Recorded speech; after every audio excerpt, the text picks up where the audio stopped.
तो जीओसी की जो अपने सीरीज एक चला रहे हैं क्लासरूम के अंदर, है ना, उस सीरीज के अंदर पार्ट 3 आज अपने बना रहे हैं, जिसमें कुछ टॉपिक्स आज डिस्कस करेंगे। और स्टार्ट करने से पहले आप सभी को गुड मॉर्निंग, सबसे जोर से बोल दो एक बार, गुड मॉर्निंग। गुड मॉर्निंग, हाँ, है ना। तो इस आज के इस सेशन के अंदर पहला जो टॉपिक अपने कर रहे हैं वो है बंध विखंडन। कौन सा है बेटा? बंध विखंडन। इस बंध विखंडन की इंग्लिश में जिसको अपने बोल रहे हैं बॉन्ड क्लीवेज। बॉन्ड क्लीवेज, बंध विखंडन। इस बंध विखंडन को समझने का प्रयास करते हैं, बंध विखंडन क्या है।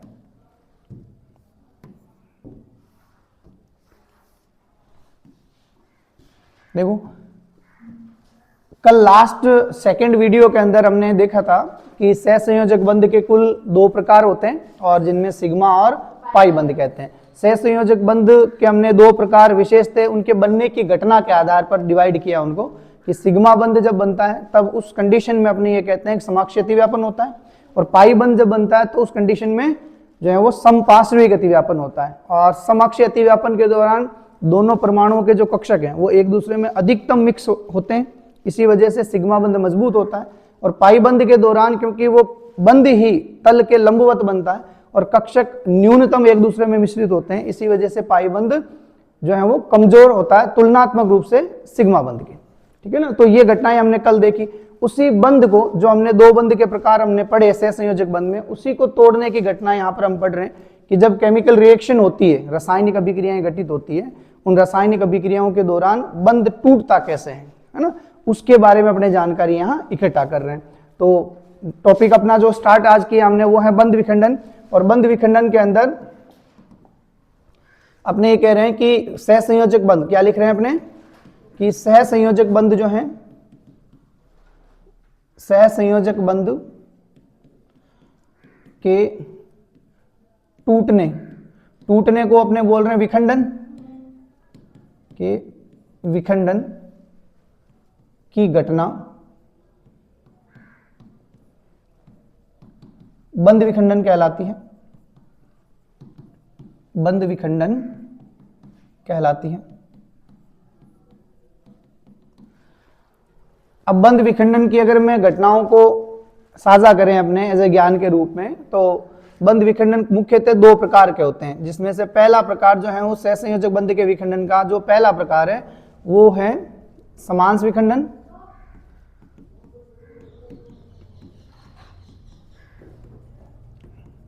और दूसरा इसका प्रकार जो है वो है विषमांश विखंडन। विषमांश विखंडन अंग्रेजी में, अगर मैं अंग्रेजी भाषा की बात करूं तो इंग्लिश में इसी को, समांश विखंडन को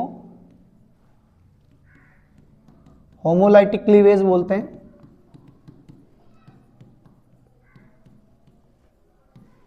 और विषमांश विखंडन को हेटेरोलाइटिक क्लीवेज बोलते हैं।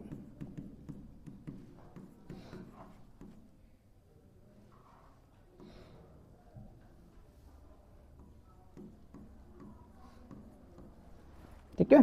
तो अपने पहला जो स्टार्ट कर रहे हैं वो है समांश विखंडन। पहला कौन सा है? समांश विखंडन, है ना। तो अपने इसी को ओवररूड करते हुए यहां बीच में वापस में हेडिंग लगा देता हूं, समांश विखंडन। कि समांश विखंडन क्या होता है।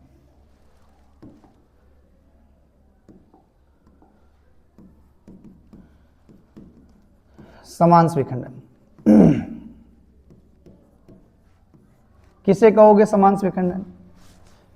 कि थोड़ा इसकी थ्योरी को समझने का पहले प्रयास करते हैं अपना ना, कि अगर मान लो एक उदाहरण के रूप में कि 2 तत्वों के मध्य, 2 परमाणुओं के मध्य अगर सहसंयोजक बंध है, सिग्मा या पाई, कोई सा भी बंध है, जैसे सिग्मा बंध है, अगर वो इस तरह से टूटे कि इस बंध के जो दोनों इलेक्ट्रॉन हैं उनमें से एक एक इलेक्ट्रॉन उन दोनों परमाणुओं को मिल जाए जिनसे वो जो है वो बंध बना है। एक तरह से सीधी भाषा में अगर मैं कहूं तो दोनों परमाणुओं के मध्य इलेक्ट्रॉन के साझे से ये बंध बना, और दोनों इलेक्ट्रॉन वापस उन्हीं परमाणुओं को एक एक समान मात्रा में मिल जाए जिनसे वो बंध बना था। तो इस प्रकार का बंध विखंडन क्या कहलाएगा? समांश विखंडन कहलाएगा, है ना। अब समास विखंडन को मैं वापस रिपीट कर देता हूं। समास विखंडन को किस तरह से कह रहे हैं कि अगर सहसंयोजक बंध का विखंडन ऐसे हो रहा है जिसमें बंध के दोनों इलेक्ट्रॉन जो हैं वो समान रूप से दोनों परमाणु जिनके मध्य वो बंध हैं उनको एक एक जो है वो दोनों को बराबर मिल जाए, तो बंध का समान अंश दोनों को मिलने की वजह से इसको बोलते हैं समांश विखंडन। ठीक है ना। अब इस दौरान अपने को दिख ही रहा है कि जो उत्पाद के रूप में इस बंध विखंडन से जो उत्पाद बना है ना, उसमें एक ऐसी स्पीसीज बनी है जिसमें तत्व के ऊपर या परमाणु के ऊपर एक विषम इलेक्ट्रॉन, इसको मैं क्या बोलूंगा, इसको बोलूंगा विषम इलेक्ट्रॉन। तो विषम इलेक्ट्रॉन युक्त स्पीसीज बनी है। अब अपने कहेंगे विषम इलेक्ट्रॉन युक्त स्पीसीज जो है वो क्या कहलाएगी, तो उस विषम इलेक्ट्रॉन युक्त स्पीसीज को अपने बोलेंगे मुक्त मूलक। क्या बोल रहे हैं बेटा जी, मुक्त मूलक। ठीक है ना। तो मुक्त मूलक जो है वो किसे कहोगे, मुक्त मूलक कहेंगे एक ऐसी स्पीसीज जिसमें जिसके ऊपर विषम इलेक्ट्रॉन पाया जाता है। तो अपने कहेंगे समांश विखंडन से बनने वाली जो उत्पाद है वो मुक्त मूलक के रूप में होगा। तो समांश विखंडन की परिभाषा के रूप में मैं क्या लिख सकता हूं, अगर मैं परिभाषा लिखूं समांश विखंडन की, तो ये तो अगर मैं इसकी आउटलाइन बना दूं तो ऑब्वियसली ये इसका एक मॉड्यूल है, और इस मॉड्यूल के साथ में अगर मैं परिभाषा लिखूं इसकी, तो परिभाषा में समांश विखंडन की परिभाषा में लिखूंगा यदि सहसंयोजक बंध का, यदि सहसंयोजक बंध का, साथ साथ में लिख लो, यदि सहसंयोजक बंध का बंध विखंडन इस प्रकार हो कि बंध के टूटने के बाद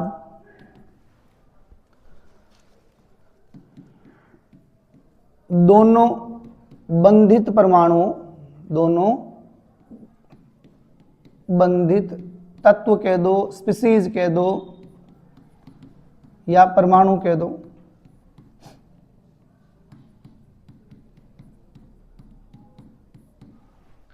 को एक एक बराबर इलेक्ट्रॉन मिले तो इसे समांश विखंडन कहते हैं या कहा जाएगा। अपने कहेंगे समांश विखंडन होता कब है, इसकी परिस्थिति, भाई इसके होने की कोई कंडीशन की कब ये होगा समांश विखंडन, तो समांश विखंडन तब होगा जब अभिक्रिया के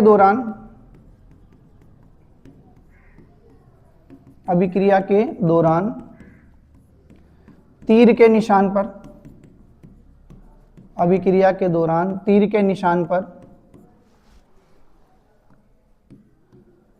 मुक्त मूलक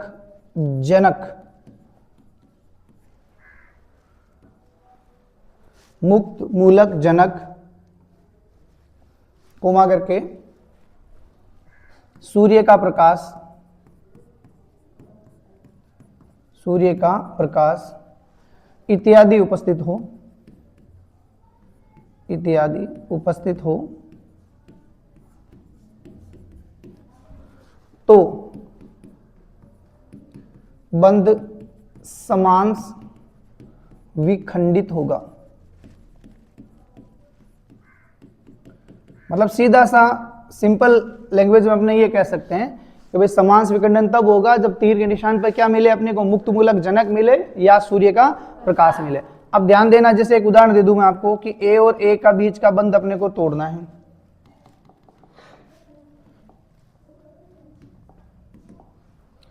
ए और ए के बीच का बंध अपने को तोड़ना है, और इस बंध को तोड़ने के लिए तीर के निशान के ऊपर अपने को या तो ऐसा चिन्ह दिया हुआ और या फिर सूर्य का प्रकाश लिखा हुआ, या तो ऐसा तीर का निशान पे ऐसा निशान दिया हो जिसको सनलाइट की कंडीशन कहते हैं, या सीधा लिखा हो सनलाइट सूर्य का प्रकाश, और या ऐसा ना देकर मुक्त मूलक जनक दिया हो। अब मुक्त मूलक जनक क्या होता है ये भी अभी थोड़ी देर में डिस्कस करते हैं। मुक्त मूलक जनक दिया हो जो मुक्त मूलक बनाए, है ना। तो इस बंध का इस प्रकार से जो है वो विदलन होगा, खंडन होगा कि एक एक इलेक्ट्रॉन दोनों के पास बराबर जाएंगे और इस विखंडन की प्रक्रिया में जो उत्पाद बन रहा है वो मुक्त मूलक बनेगा।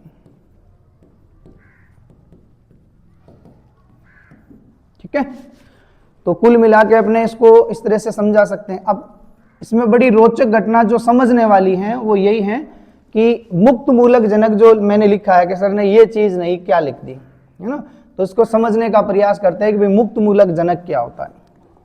देखो मैं यहां नोट लगाता हूं, नोट लगा के लिखते हैं, नोट लगा के लिखेंगे मुक्त मूलक जनक के रूप में सामान्यतः पेरोक्साइड, सामान्यतः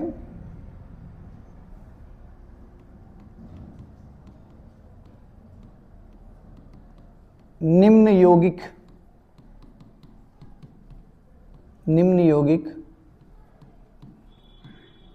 उपस्थित हो सकते हैं। अब जैसे कौन कौन से हो सकते हैं, तो अपने पहला इसमें कंडीशन में कहेंगे मुक्त मूलक जनक कौन कौन हो सकते हैं, तो इसमें कहेंगे पहला हो सकता है पेरोक्साइड, फर्स्ट हो सकता है पेरोक्साइड, है ना। तो पेरोक्साइड भी अनेकों प्रकार के पेरोक्साइड हो सकते हैं, जैसे एक उदाहरण के रूप में इसी के एग्जांपल में यही लिख दूं, जैसे H2O2 hydrogen peroxide, R2O2 alkyl peroxide, ठीक है ना। R का मतलब यहाँ किससे है, एल्किल समूह से, R का मतलब यहाँ क्या है, एल्किल समूह, ठीक है बेटा। और इसके अलावा अगर मैं कह दूं इसी के साथ में जैसे जो है वो और भी बहुत सारे कंडीशन जो हैं वो देखने को मिले, जैसे 11th क्लास की अगर बुक है उस बुक में अपने ध्यान से देखें, है ना, तो उस बुक के अंदर भी अपने एक एग्जांपल दिया हुआ है, उसके अंदर बेंजोइल पेरोक्साइड के रूप में, बेंजोइल पेरोक्साइड के रूप में, किसमें दिया हुआ, बेंजोइल पेरोक्साइड के रूप में। और बेंजोइल पेरोक्साइड कहां दिया हुआ है, अगर आपको मैं थोड़ा सा बता दूं तो प्रति मार्कोनिकोफ नियम पढ़ते हैं अपने, प्रति मार्कोनिकोफ नियम के अंदर जो है वो जिसको खेरास प्रभाव की भी कहते हैं, है ना, पेरोक्साइड प्रभाव कहते हैं, उसमें पेरोक्साइड के रूप में 11th क्लास की बुक के अंदर बेंजोइल पेरोक्साइड दिया हुआ है ना। तो ये बेंजोइल पेरोक्साइड भी एक कंडीशन है जो मुक्त मूलक बनाने वाली है। और आपको याद होगा कि उस चैप्टर के अंदर जो हाइड्रोकार्बन हमने किया था, तो उस चैप्टर के अंदर भी जो है वो बेंजीन एक तरह से फेनिल मुक्त मूलक जो है वो बनाता है, यही बेंजोइल पेरोक्साइड क्या बनाता है, फेनिल मुक्त मूलक बनाता है, और वो फेनिल मुक्त मूलक आगे रिएक्शन में पार्टिसिपेट करता है, अगर आपको थोड़ा ध्यान हो तो, है ना, अभी रिमेंबर कंडीशन में हो तो। चलो, तो ये पेरोक्साइड के फॉर्म में अलग अलग पेरोक्साइड हैं जो मैंने यहाँ लिख दी है, ठीक है। और बेंजोइल पेरोक्साइड का अगर जनरल फॉर्मूला लिखूं तो C6H5, एक जनरल फॉर्मूला लिखूं तो C6H5 COO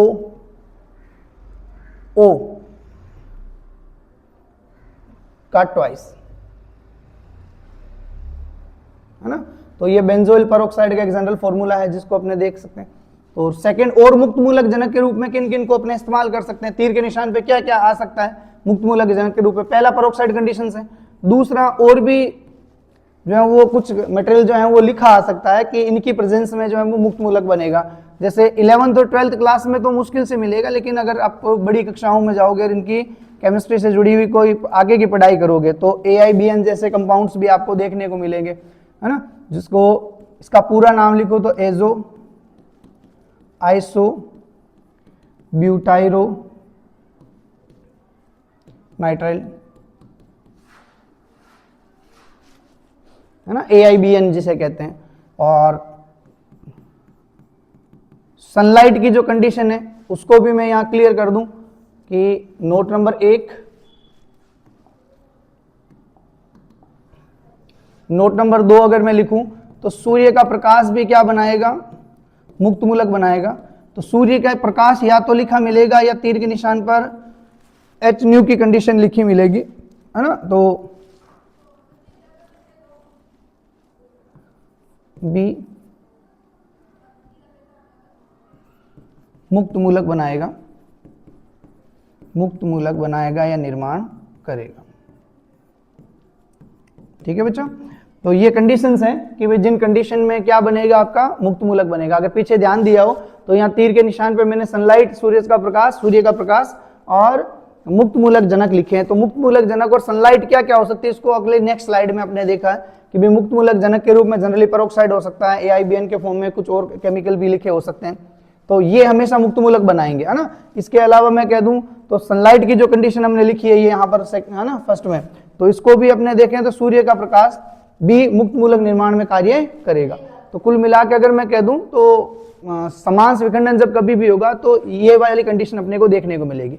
अब इसके साथ साथ में और विशेष बातें क्या क्या है, थोड़ा ध्यान देना, है ना। हमने शुरू यहाँ से किया था इसको, और समांश विखंडन को यहाँ से शुरू किया था। इस समांश विखंडन की नेक्स्ट स्लाइड ये है, और इस स्लाइड में आपने ध्यान दिया है कि जैसे ही बंध विखंडित होता है तो एक तो इसका उत्पाद के रूप में क्या बनता है, मुक्त मूलक बनता है। उत्पाद के रूप में क्या बनता है, मुक्त मूलक। पहली कंडीशन, इसकी विशेषताओं में अपने ये लिख सकते हैं कि समांश विखंडन में उत्पाद के रूप में, समांश विखंडन के उत्पाद के रूप में मुक्त मूलक का निर्माण होता है। अगली जो है वो विशेषता अपने लिख सकते हैं कि जब कभी भी समांश विखंडन होगा तो बंध विखंडन के दौरान हमेशा इलेक्ट्रॉनों के प्रवाह को या इलेक्ट्रॉनों की गति को दिखाने के लिए, इलेक्ट्रॉनों की दिशा को दिखाने के लिए हम आधे तीर का निशान लगाते हैं। आपने देखा होगा कि यहाँ पर हाफ हेड एरो, इंग्लिश में बोलते हैं हाफ हेड एरो, आधे सिर वाला तीर, है ना, इसका इस्तेमाल किया है। तो इसी विशेषता के अंदर अपने ये 2-3 बातें भी लिख सकते हैं। तो अपने नेक्स्ट स्लाइड के अंदर, इस स्लाइड के बाद में नेक्स्ट स्लाइड में अपने ये लिख सकते हैं कि इसकी विशेषता क्या है, समांश विखंडन की विशेषता क्या है। तो समांश विखंडन की विशेषताएं, समांश विखंडन की विशेषताओं में अगर मैं कह दूं, फर्स्ट विशेषता जो है, पहली विशेषता इसकी यही है,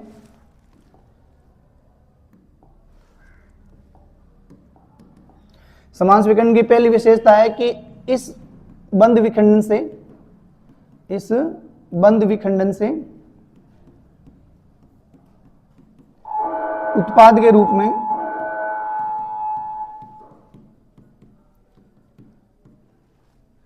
मुक्त मूलक, आपको मैं अगर थोड़ा बहुत याद हो तो अभी लगातार मैं इस मुक्त मूलक को विषम इलेक्ट्रॉन लिख रहा हूं, है ना। तो विषम इलेक्ट्रॉन का निर्माण होता है, का निर्माण होता है।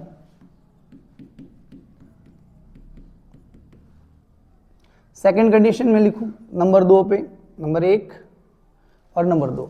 सेकंड में लिखूंगा कि इलेक्ट्रॉनों के स्थानांतरण, इलेक्ट्रॉनों के स्थानांतरण को दर्शाने के लिए, स्थानांतरण को दर्शाने के लिए आधे सिर वाले तीर, है ना। तो मैं यहां ऐसे चिन्ह के रूप में बना देता हूं कि आधे सिर वाले तीर का मतलब क्या है। इंग्लिश बोलते हैं हाफ हेड एरो का उपयोग किया जाता है।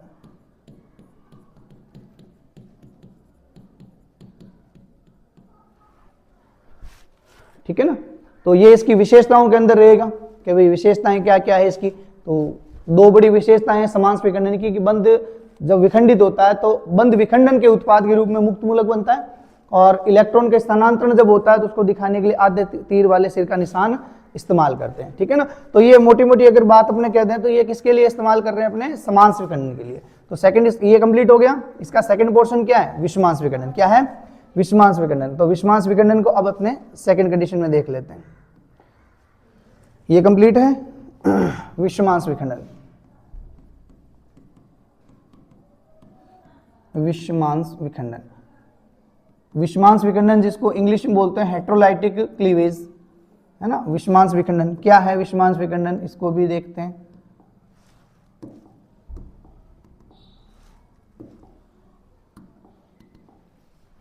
चलो देखो ध्यान से सुनना एक बार, पहले इसको समझ लेते हैं कि ये है क्या।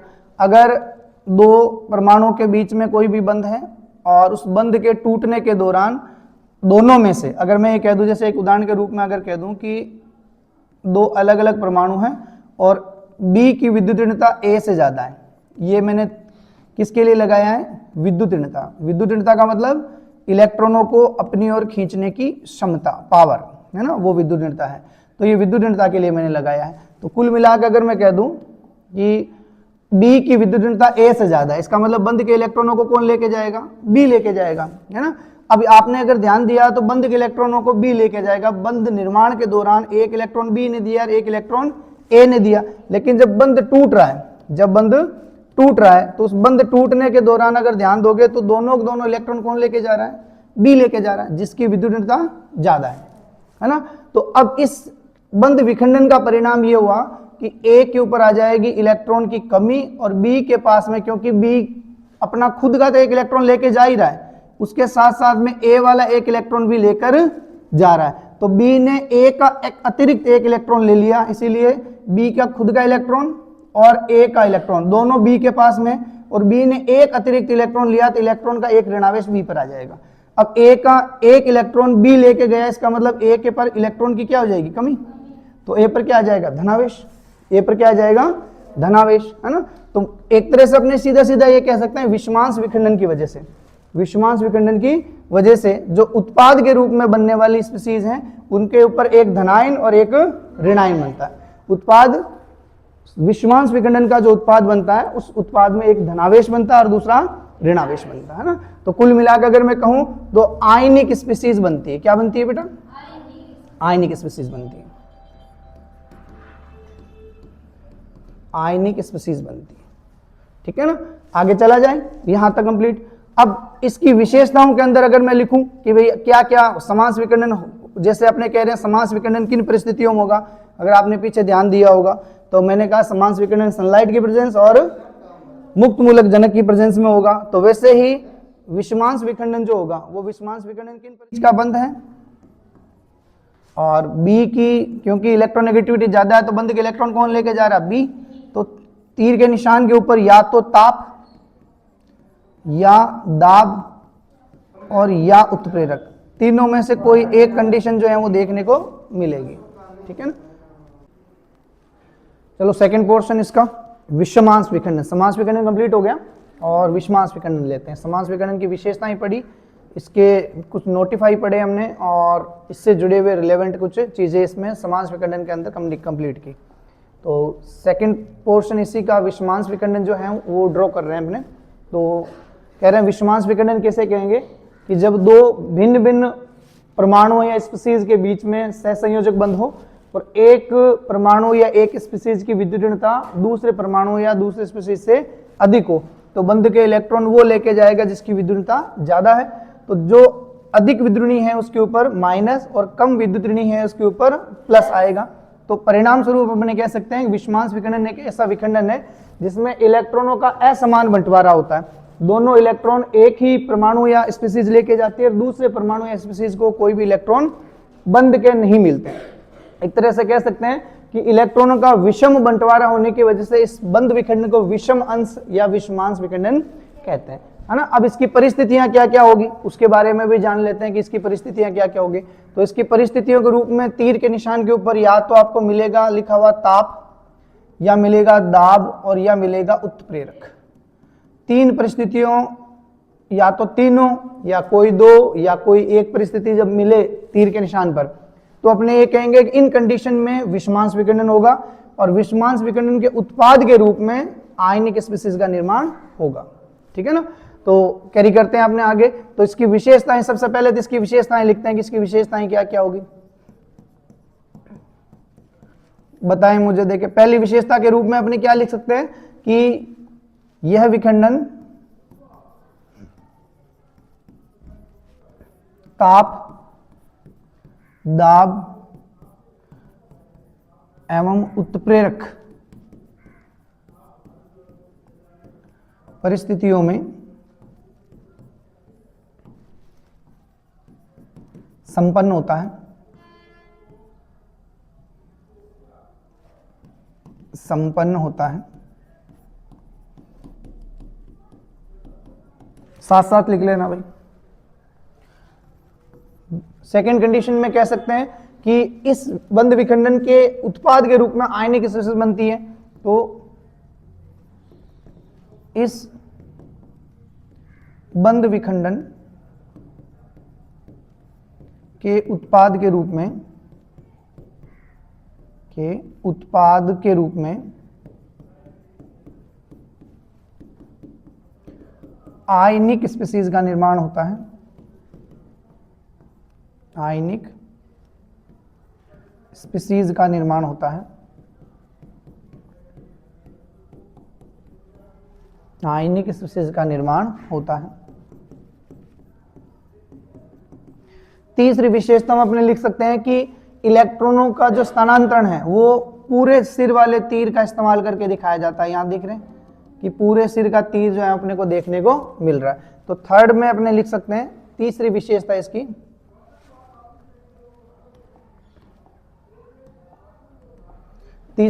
हम अपने लिख सकते हैं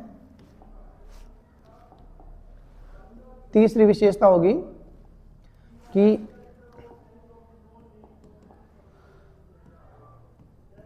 इसके दौरान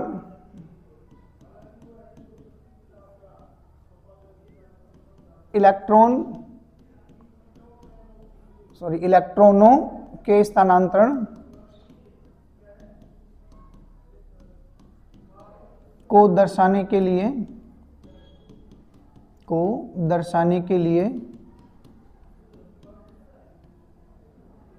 पूर्ण तीर संकेतन का इस्तेमाल किया जाता है।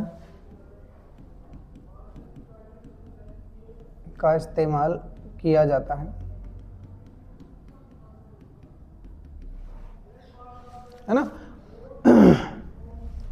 तो जैसे एक एग्जांपल, पूर्ण तीर संकेतन के तीर के निशान के रूप में अपने ऐसे चिन्ह का इस्तेमाल करेंगे जनरली, जैसे अपने पीछे वाले एग्जांपल में देख भी रहे कि इसमें पूरे तीर का निशान मैंने इस्तेमाल किया है ना।